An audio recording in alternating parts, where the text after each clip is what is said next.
2:33 to go in the third quarter. Sixkiller, fourth down. There he goes. Beautiful. Sonny Sixkiller, the sophomore.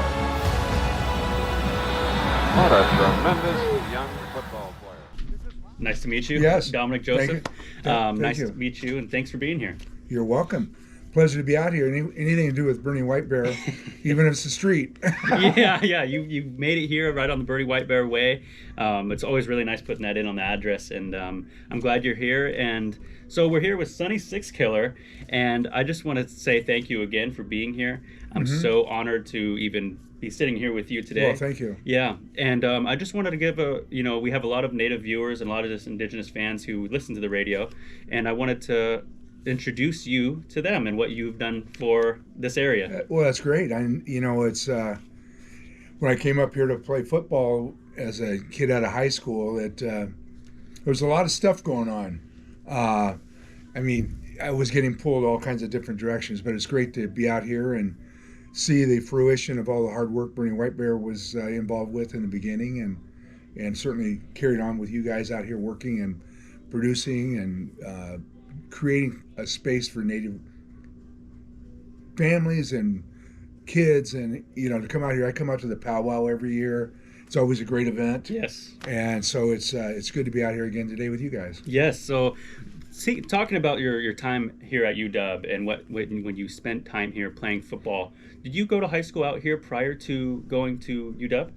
I grew up in Ashland, Oregon, a Cherokee from Oklahoma. Mm-hmm. My family moved out there. I turned 2 in Ashland. Okay. So that's where I matriculated, and then was able to get a full ride scholarship to UW to play football. Mm-hmm. And I don't know how. I was a skinny little Indian kid. I don't.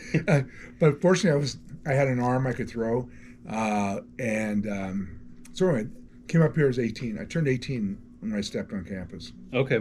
So I've actually been doing a lot of interviews and watching your YouTube videos of people interviewing you, and I've heard a lot of people say you're a multi-sport athlete. And I wanted to ask, as someone who's gone partly on the basketball tournament trail, did you ever play in Native basketball tournaments around the country? No, but I emceed a lot of them. That's pretty cool. Yeah. I worked with a company up here.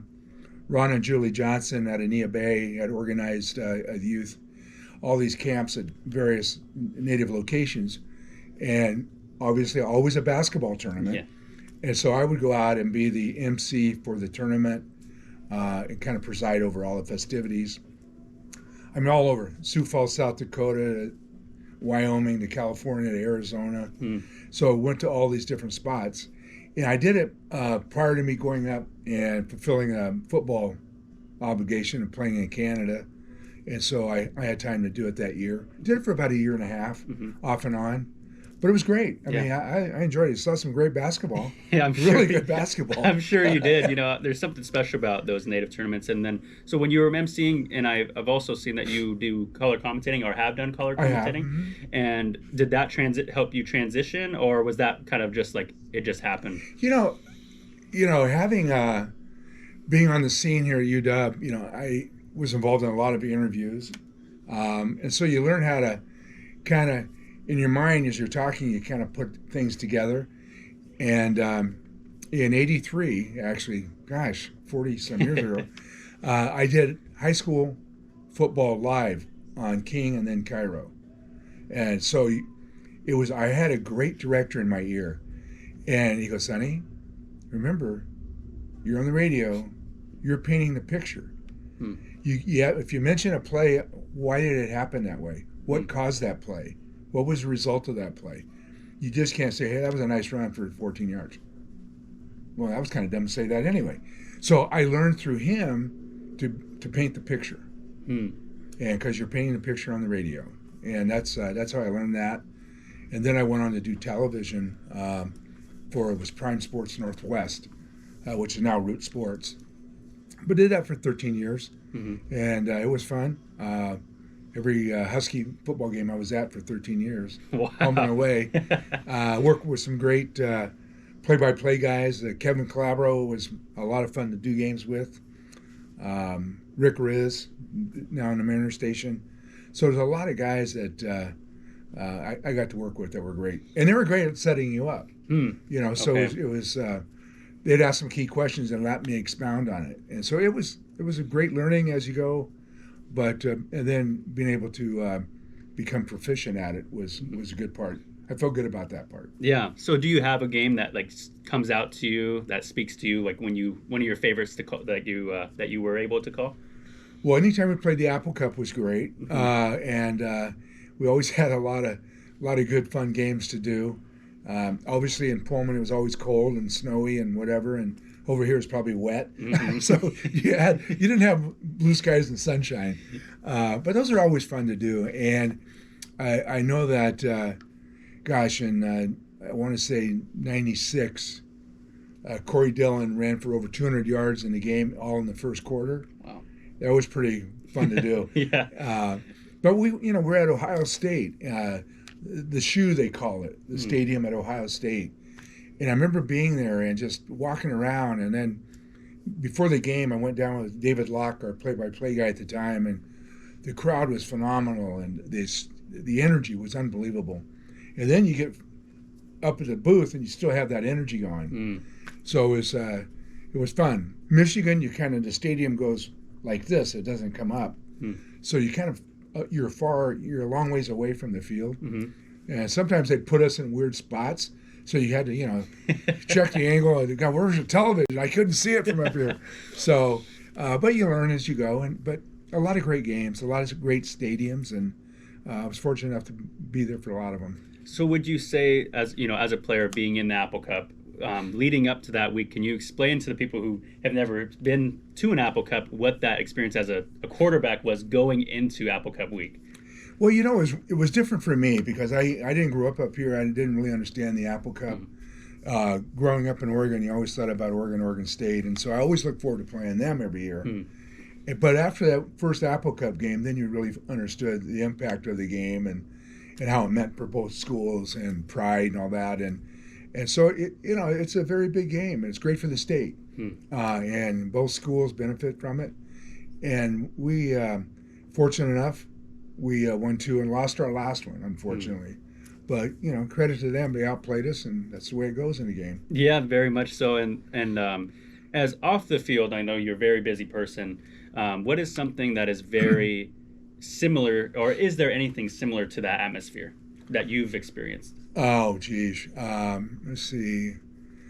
Well, I've done a lot of different things that, from being in the movie The Longest Yard with Burt Reynolds, to being in Hawaii Five-0 with Jack Lord.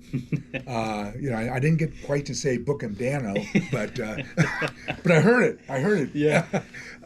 So those are great experiences for me. Those were doing The Longest Yard was a real highlight. I mean, it was a lot of fun to be around Burt and all the great actors that were in it, former players that were in it, and just the premise of what it was all about was a lot of fun to be in. Yeah. So that was a highlight for sure. Yeah, when I was looking at all your stuff and your IMDb, and I was like, I was just looking at all the things, and I was telling my cousin, he's like, "How did you not see that? You've seen this. You were at our house watching this. How did you not remember put those 2 and 2 together?" So yeah. So anyway, that was a lot of fun. I think that being the starting quarterback on a major football team as a sophomore and being Native American was obviously a milestone. And then getting to meet Billy Mills at various things after that, similar to the basketball tournaments, but yeah. And so I've had a lot of great experiences that way, and it's priceless. Really, I hate to use that word, but it is what it is. So and now you're still part of UW, helping them with what I heard, media. We do all the multimedia rights for Husky Athletics. Companies like ours, Learfield, has over 200 schools around the country, and what they do is they go in and talk to the athletic department.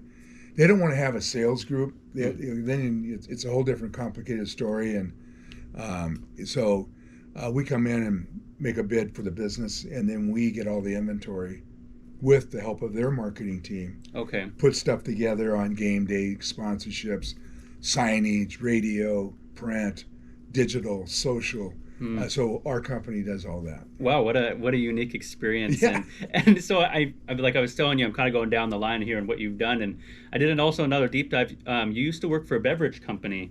How was working within beverage? So how did that come about in your career?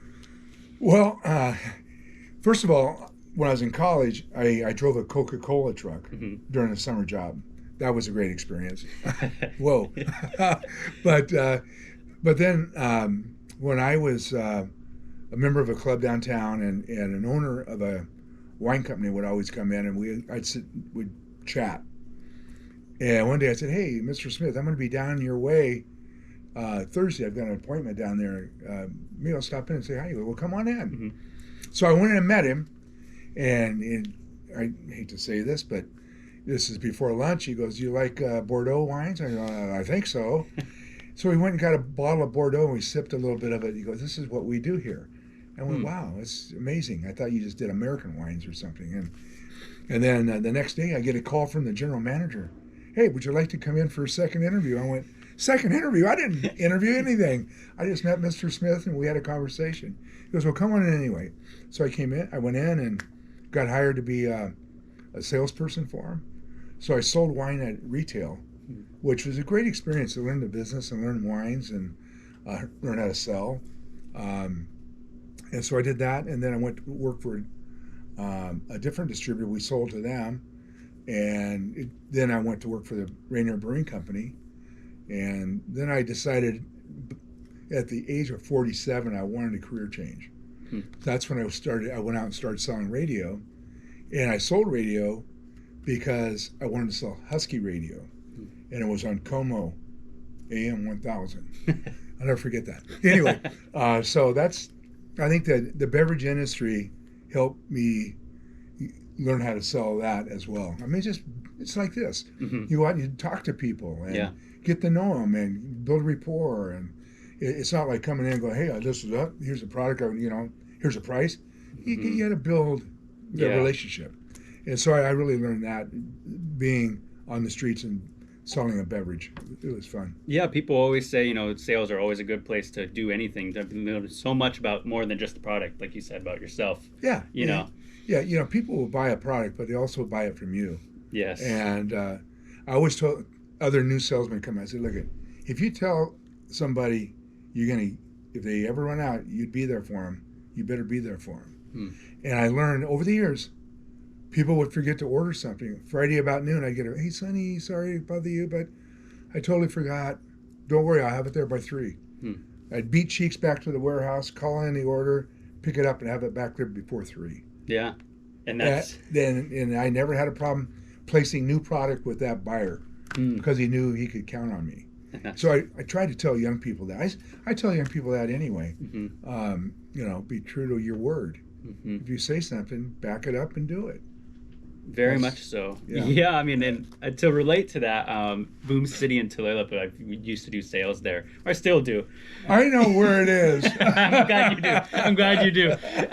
But yeah, there's people who would come the next year. I mean, when it was legal, kind of. yes.